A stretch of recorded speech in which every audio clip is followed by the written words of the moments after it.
Hey Patrick, what's up, man? Alright, we'll go through this video a little bit. Alright, so I want you to notice as you start coming down, notice how your knees, actually you can see the space here and here. I want you to see how your knees kind of slide forward. Alright. And then they even slide forward a little bit more on that way up, okay?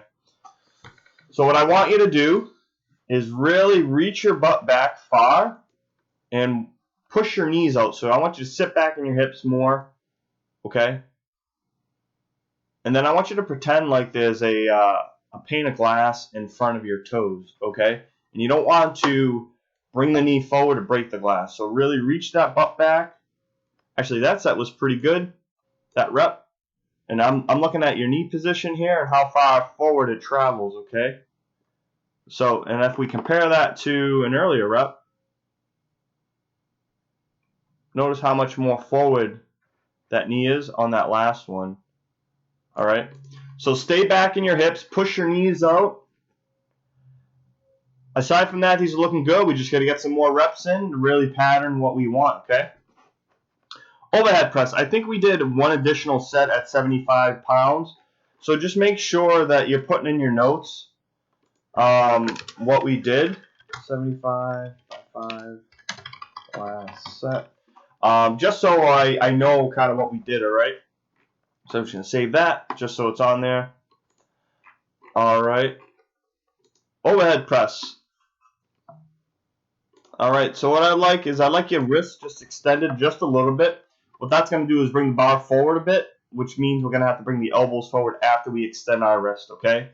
But by no means is this atrocious, all right?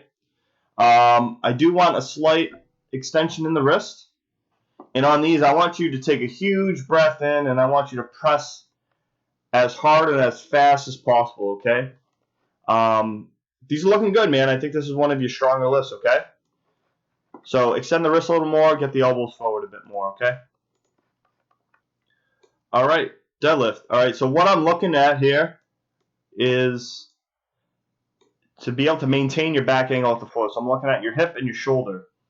All right, and then when you come up, I'll slow this down. I want to see this piece both rise together, okay? And that's exactly what they're doing, all right? And that tells me that the quads are getting that bar off the floor, and that's exactly what we want, okay?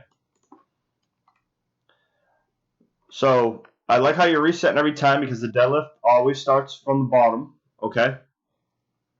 Now I want you to kind of notice something, all right, on that lift. I want you to notice how that, you can actually watch the clip here, how it kind of rolls forward a bit, all right? So that tells me that that bar needs to start just a smidge more forward, okay? So that bar needs to start like right about there. Aside from that, after the bar finds its correct position, it goes straight up, all right? So the beauty of the deadlift is when you go to deadlift, your body will be in the position it needs to be in, okay? To get that bar off the floor. I want a tighter grip on that bar. I don't want anything passive with the grip.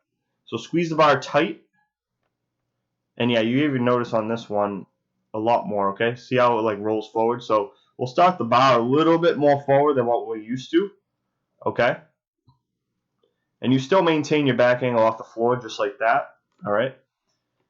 And we want to do this fast. So big breath in, stay tight, come up nice and fast, and at the top, exhale, big breath in, send the hips back on the way down, guide it right down all the way to the floor, right, man? Yep, we did some hand over hand pulls there. I put either I put the notes in there. I think I put the notes in there. And on the air bike, make sure that we're writing down the calories, okay? Because I want to keep track of that and make sure that we're progressing those.